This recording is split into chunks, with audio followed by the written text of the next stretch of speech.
Mains graduation में जो बच्चे हैं मैं उनको कहूंगा कि वहीं से मेंस की तैयारी शुरू कर दें। कैसे कर दें वो थोड़ा सा संक्षेप में समझते हैं। सबसे आसान मेंस की अगर मुझसे कोई पूछे कि मेंस में सबसे महत्वपूर्ण चीज क्या है, तो मेंस में सबसे महत्वपूर्ण चीज मेरे हिसाब से केवल एक है और वो है आंसर राइटिंग।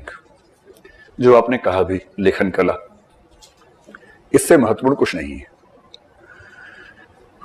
तो मैं जब कोई विद्यार्थी मुझसे मिलने आता है, आजकल ऐसे बहुत सारे बच्चे और उनके पेरेंट्स मुझसे मिलने आने लग गए हैं जो 12वीं क्लास पास करके निकले हैं, ये पूछने के लिए कि अब हम क्या करें। तो मैं वैसे तुमसे ही कहता हूं कि आप कॉलेज जा रहे हो तो एक आध साल केवल एंजॉय कीजिए, वो सब तो होता रहेगा समय के साथ। लेकिन फिर भी पेरेंट्स को तनाव ज्यादा रहता है बच्चों से, नहीं बन पाई, नहीं बनाना है किसी भी तरह से, थोड़ा बताइए क्या करें अभी से। तो मैं उनसे एक दो बातें कहता हूं, वो मैं आपसे भी कह देता हूं। असली स्किल केवल एक है कि आप कैसे लिखते हैं, और आंसर राइटिंग स्किल के दो मतलब हैं। एक तो आपकी स्पीड कितनी है लिखने में, क्योंकि पीसीएस में स्पीड का शायद उतना मामला नहीं फंसेगा, क्योंकि आपको कुल मिला के लगभग 3250 शब्द लिखने होंगे, 2000 प्लस 1250, और 3250 शब्द लिखना उतनी बड़ी बात नहीं है। यूपीएससी में ये मात्रा करीब 4000 से 5000 शब्दों के बीच में जाती है, क्योंकि वहां आपको ज्यादा लंबे उत्तर और 20 उत्तर लिखने होते हैं। तो एक तो स्पीड का मामला है, अपनी स्पीड को टटोल लीजिए, सामने घड़ी रख के देखिए कि आप कितना लिख पाते हैं। अगर यूपीएससी देना है तो टारगेट रखिए 7 मिनट में 200 शब्दों का। अगर आप 7 मिनट में 200 शब्द लिख पाते हैं और ऐसा लिखते हैं जो आपके अलावा बाकी लोग भी पढ़ पा रहे हैं, क्या लिखा है आपने उसमें, तो इसका मतलब है कि ठीक है।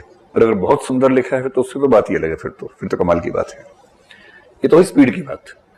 और दूसरी बात है कंटेंट। कंटेंट यानी आपने उसमें कितना ठोस लिखा, कोई डायग्राम बना के, कोई नक्शा बना के, कोई टेबल बना के, अगर संभव था प्रेजेंट करना।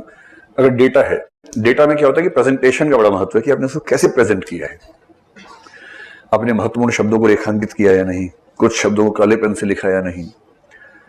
अगर ये सब स्किल्स भी आपकी बेहतर हो गई हैं तो आपको आश्चर्य होगा कि मैं बड़े दावे से कह रहा हूं कि हिंदी मीडियम में जो व्यक्ति सारे प्रश्नों का उत्तर ठीक से लिख के आ जाएगा उसका सिलेक्शन हो जाएगा, ये मान के चलिए। इतनी बेसिक सी कसौटी है, ये पूरी नहीं हो पाती है। तो तरीका क्या है इसके लिए? नए बच्चे क्या करें? इन्हीं दो पर काम करना है। स्पीड पर तो आप समय के साथ काम कर लेंगे। स्पीड का मतलब तो ये कि आप रोज कुछ लिखें, टाइम नोट करें, और धीरे धीरे कोशिश करके पहले शुरू करें एक आंसर लिखा 200 शब्दों में, एक समय के बाद 1 घंटा लिखिए, कुछ समय के बाद 2 घंटे का बनाइए, कुछ समय के बाद 3 घंटे का बनाइए। मैं ऐसे कई टॉपर्स को जानता हूं जिन लोगों ने मेरे लिए काम किया कि रोज 3 घंटे लिखना है एक साथ, 3 से 6, 3 बजे बैठ गए। यही चैलेंज है कि आज मैं 6 बजे तक पूरे 20 प्रश्न लिख पाया या नहीं लिख पाया। अगर लिख पाया तो शब्द मेरे पूरे हो पाए या नहीं हो पाए, कहीं कम तो नहीं करना पड़ा मुझे। एक तो बेचारे ने, एक व्यक्ति प्रेम सुख डेलू नाम का लड़का है, आईपीएस है गुजरात कैडर में, एक गंगा सिंह आई, ये सब जानते हैं उसको।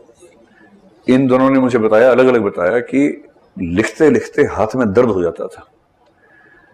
एक ने कहा कि लिखते लिखते हाथ में ना निशान पड़ गए, छाले पड़ गए, हाथ में दरारें जैसी हो गई लिखते लिखते, लेकिन लिखना बंद नहीं करते थे। गंगा सिंह ने तो हद ही कर दी थी, बोला मैंने एक एक दिन में 3-3 पेपर लिखे हैं, 3-3 घंटे के, 9 घंटे एक दिन में लिखा है, सिर्फ इसलिए कि मेरी स्पीड और स्टेमिना बढ़ जाए। जिनकी स्पीड नहीं है, आप देखेंगे लिखते लिखते आधे घंटे बाद वो ऐसे करके फिर ऐसे करते हैं बहुत देर तक, ऐसे फिर ऐसे लिखते हैं, फिर ऐसे करते हैं बहुत देर तक।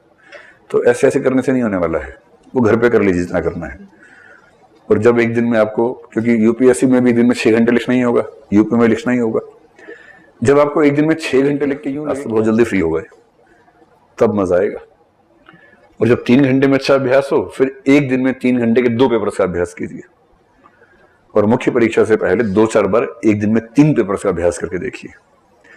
अगर आप एक दिन में 9 घंटे लिख पा रहे हैं, 3-3 घंटे 3 बार, और तीनों बार पेपर पूरा कर पा रहे हैं, तो मेरा विश्वास है कि कोई माई का लाल आपको रोक नहीं पाएगा सफल होने से।